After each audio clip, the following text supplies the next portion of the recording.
Hi hello வணக்கம். நான் ருஃபீனா. நிறைய பேருக்கு வந்துட்டு துபாய் வரணும், துபாயில் ஜாப் எடுக்கணும் அப்படின்னு ஆசை இருக்குது. என்ன பண்ணுறது, எங்கே ஜாப் எடுக்கிறது, எங்கே தங்குறது, எங்கே சாப்பிட்றது, என்ன பண்ணுறது, அந்த மாதிரியான டவுட்ஸ் நிறைய பேருக்கு இருக்குது. அங்கே எனக்கு யாருமே தெரியாது, நான் அங்கே வந்து எங்கே ஸ்டே பண்ணுவேன், இந்த மாதிரியான கொஷின்ஸ் எனக்கு பேக் டு பேக் வந்துகிட்டே இருக்குது. பிகாஸ் ஏற்கனவே நான் இங்கே ஜாப் எப்படி எடுக்கணும், ஜாப் என்ன பண்ணணும் அப்படின்ற மாதிரியான வீடியோஸ்லாம் போடும்போது அதுக்கு கீழே நிறைய பேர் வந்துட்டு கேட்டுட்ருக்கீங்க உங்களோட கொஷின்ஸ் எல்லாம். ஸோ இந்த வீடியோ அதுக்கான பதிலாக இருக்கும் அப்படின்னு நான் நம்புகிறேன். துபாயில் வந்து நான் ஜாப் எடுத்து தரேன் அப்படின்னு நான் சொல்லவே கிடையாது. ஆனால் துபாய்க்கு நீங்கள் வந்தீங்கன்னா 2 மாதம் ஜாப் சர்ச்சிங் விசா இருக்குது. அந்த விசா நீங்கள் எடுத்துகிட்டு முதல்ல உள்ளே வரணும். உள்ளே வந்தீங்கன்னா இங்கே ஸ்டே பண்ணுறதுக்கு, இங்கே சாப்பிட்றதுக்கு, அப்புறம் உங்களோட ட்ராவலுக்கு உங்களோட சிம் கார்டு வாங்கணும். அந்த சிம் கார்டு வந்துட்டு உங்களோட ரெஸ்யூமில் அந்த நம்பர் போடணும். நீங்கள் துபாய் நம்பர் தான் நீங்கள் போடணும். இந்தியா நம்பர் போட்டிங்கன்னா இங்கே இருக்கவங்க இன்டர்வியூக்கு கால் பண்ண மாட்டாங்க. ஸோ இந்த மாதிரியான சில விஷயங்கள்லாம் இருக்குது. இது எல்லாமே நான் வந்துட்டு ஒரு பேக்கேஜ் மாதிரி பண்ணித்தரேன்.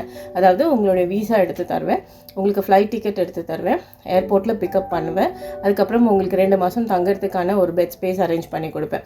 சில பேருக்கு வந்து சிங்கிள் பெட் ஸ்பேஸ் வேணும்னு நினைப்பாங்க. சில பேர் எனக்கு கொஞ்சம் சீப்பாக பங்கர் இருந்தாலும் ஓகே அப்படின்னு நினைப்பாங்க. சில பேர் வந்து எனக்கு பார்ட்டிஷன் வேணும் சொல்லி இண்டிபெண்ட்டாக இருக்கணும்னு நினைப்பாங்க. சில பேர் இல்லை எனக்கு ஒரு ஃபேமிலி ரூமாகவே கொடுத்துடுங்க, நான் ரொம்ப ஃப்ரீயாக இருக்கணும், எனக்கு டிஸ்டர்பன்ஸ் இருக்கக்கூடாதுன்னு நினைப்பாங்க. So what ever is your preference, அதுக்கேற்ற மாதிரி ரூம் அரேஞ்ச் பண்ணிடுவேன். அதே மாதிரி 3 வேளை பிரேக்ஃபாஸ்ட், லஞ்ச், டின்னர், மெஸ்ஸில் வந்துட்டு உங்களுக்கு ஃபுட் அரேஞ்ச் பண்ணி கொடுத்துருவேன். ஓகே, இதெல்லாம் பண்ணியாச்சு. மெயின் வந்துட்டு உங்களுக்கு சிம் கார்டு, உங்களுக்கு ஒரு புது நம்பர் எடுத்து கொடுத்துட்டு அந்த நம்பர் வந்துட்டு நீங்கள் ரெஸ்யூமில் போடணும், கண்டிப்பாக போடணும். இங்கே வந்து உங்களோட ரெஸ்யூம் ப்ரிப்பேர் பண்ணுங்கள். வரும்போது லேப்டாப் எடுத்துகிட்டு வாங்க, அது உங்களுக்கு நல்லது. லேப்டாப் இல்லைன்னா பரவாயில்ல, இங்கே இருக்கிற ஒரு டைப்பிங் சென்டரில் நம்ம போயிட்டு நம்மளோட ரெஸ்யூமை ரெடி பண்ணிடலாம். இல்லை நம்ம ஊருக்கு அனுப்பிட்டு நம்ம ஃப்ரெண்ட்ஸ் யாராவது ரெஸ்யூம் ரெடி பண்ண சொல்லிட்டு அதில் இந்த துபாய் நம்பர் மென்ஷன் பண்ணிவிட்டு நீங்கள் வாங்கிக்கலாம். நீங்கள் பிரிண்ட் அவுட் மட்டும் எடுத்துக்கலாம். ஸோ அந்த துபாய் நம்பர் வாங்கி கொடுத்துருவோம். அது 2 மாதத்துக்கு உங்களுக்கு டேட்டாவோட 2 மந்த்துக்கு உங்களுக்கு வந்துட்டு ஃபுல் ரீசார்ஜ் பண்ணி கொடுத்துருவேன். இன் விச் நீங்கள் வந்து பேலன்ஸ் இல்லை, டேட்டா இல்லை, நான் வெளியே போனால் ரூட் எப்படி கண்டுபிடிக்கிறது, பார்க்குறது, இந்த மாதிரியான டென்ஷன்ஸ் எல்லாம் உங்களுக்கு இல்லாமல் இருக்கிறதுக்கு அது பண்ணி கொடுக்குறேன். 2வது நோல் கார்டு. இது வந்து ட்ராவலுக்கு ரொம்ப முக்கியம். நீங்கள் ட்ரெயினில் போனாலும் சரி, இல்லை பஸ்ஸில் போனாலும் சரி, இந்த கார்டு வந்து உங்களுக்கு கம்பல்சரி தேவை இங்கே துபாயை பொறுத்த வரைக்கும். ஸோ அந்த கார்டும் உங்களுக்கு வந்து ஃபுல்லாக வந்துட்டு 1 மாதத்துக்கு 2 மாதத்துக்கும் நான் வந்துட்டு ரீசார்ஜ் பண்ணி கொடுத்துருவேன். ஸோ தட் நீங்கள் வந்துட்டு எந்த ஜோனில் வேணாலும் போகலாம், அன்லிமிட்டட் டைம் போகலாம். அந்த மாதிரியான ஒரு பேக்கேஜ் நான் போட்டு கொடுப்பேன். இவ்வளவும் பண்ணி கொடுத்துட்டு உங்களுக்கு சேஃபாக துபாய் வந்து இறங்கிறதுக்கான எல்லா இதுவும் நான் பண்ணி கொடுத்துறேன். நீங்கள் பண்ண வேண்டியது ஒரே ஒரு விஷயந்தான். நீங்கள் வாங்க, உங்கள் ரூமில் போய் செட்டில் ஆகுங்க, ஒரு நாள் 2 நாள் ரெஸ்ட் எடுத்துக்கோங்க.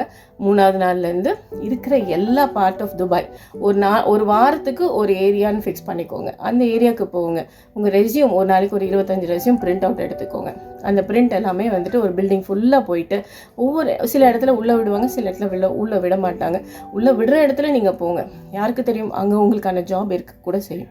நிறைய பேர் செய்கிற மிஸ்டேக் வந்து என்னென்னா, நான் படித்த வேலைக்கு எனக்கு ஜாப் கிடைக்கல, நான் எதிர்பார்க்குற வேலைக்கு எனக்கு ஜாப் கிடைக்கல, இந்த மாதிரியான விஷயங்கள்லாம் சொல்லிட்டு நிறைய காசு செலவு பண்ணி இங்கே வந்துட்டு கம்முன்னு போயிடுறாங்க.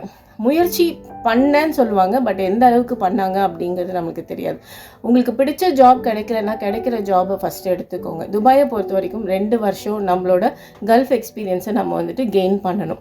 அது பண்ணிங்கன்னா தான் நீங்கள் அடுத்த 2nd இயர், நீங்கள் 2 வருஷம் நீங்கள் முடிக்கிறதுக்குள்ளே டிரைவிங் லைசன்ஸும் நீங்கள் எடுத்துட்டீங்க அப்படின்னா 3rd இயர் நீங்கள் வேறு கம்பெனிக்கு போகும்போது உங்களுக்கு 2 வருஷம் கல்ஃப் எக்ஸ்பீரியன்ஸும் கிடைக்கும், ப்ளஸ் டிரைவிங் லைசன்ஸும் இருக்குது அப்படின்னா உங்களுக்கு சேலரி, நீங்கள் எதிர்பார்த்த ஜாப் எல்லாமே கிடைக்கும். இதெல்லாமே வந்து இங்கே இருக்கிற விஷயங்கள். இது தெரியாமல் நிறைய பேர் வந்து ஏஜென்ட் கிட்ட காசை கொடுத்துட்டு வந்து இறக்கி விட்டுடுவாங்க ஏஜென்ட்ஸ். அவ்வளோதான், அதோட உங்கள் வேலை முடிஞ்சிருச்சு. பட் என்ன பண்ணணும், எங்கே தங்கணும், என்ன சாப்பிடணும், இதுவே வந்து பெரிய டென்ஷன் நம்மளுக்கு. இப்போ தங்கறதுக்கு சேவ் பண்ணி கொடுத்தாச்சு, சாப்பிட சேவ் பண்ணி கொடுத்தாச்சு, ரீசார்ஜ், ஃபோனு, டேட்டா இதுவும் சேவ் பண்ணி கொடுத்தாச்சு, ட்ராவல் பண்ணுறதுக்கு உங்களுக்கு எல்லாமே பண்ணி கொடுத்தாச்சு. நீங்கள் பண்ண வேண்டியது ஜாப் தேட மட்டும்தான். ஜாப் நான் வாங்கி தருவேனா அப்படின்னு கேட்டால் கண்டிப்பாக நான் ஜாப் வாங்கி தர மாட்டேன். அதே நேரத்தில் நான் வந்துட்டு ரெஃபர் பண்ணுவேன். எனக்கு எதாவது தெரிஞ்சதுன்னா நான் சொல்லுவேன். பட் அங்கே போய் நீங்கள் இன்டர்வியூ அட்டன் பண்ணுறதும் உங்களோட டேலண்ட் காட்டுறதும் இது எல்லாமே பியூர் உங்கள் கையில் தான் இருக்குது. உங்களுடைய சாமர்த்தியம், நீங்கள் எப்படி அவங்கள ப்ளீஸ் பண்ணுறீங்க, இதெல்லாம் பொறுத்து தான் உங்களோட ஜாப் உங்களுக்கு கிடைக்கும். நான் அகெயின் சொல்கிறேன், கிடைக்கிற ஜாபை ஃபஸ்ட்டு எடுத்தீங்கன்னா அதுக்கப்புறம் உங்களை நீங்கள் க்ரூம் பண்ணிக்கோங்க, எக்ஸ்பீரியன்ஸ் கெயின் பண்ணிக்கோங்க.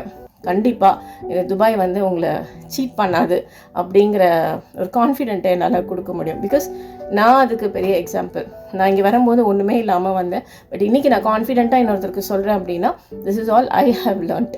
நான் கஷ்டப்பட்டது மித்தவங்க கஷ்டப்படக்கூடாதுன்னு நான் உங்களுக்கு ஈஸியாக பண்ணி கொடுக்குறேன். That's all. ஸோ நம்பிக்கையோட வாங்க. நீங்கள் என்ன எப்படி காண்டாக்ட் பண்ணணும் அப்படின்னா, இதுக்கு கீழே நான் என்னுடைய இமெயில் ஐடி போட்டிருக்கேன். இந்த மெயில் ஐடியில் நீங்கள் எனக்கு வந்துட்டு மெசேஜ் போடுங்க. உங்களுக்கு என்ன டவுட்ஸ் இருந்தாலும் I will clear in that. நன்றி, வணக்கம்.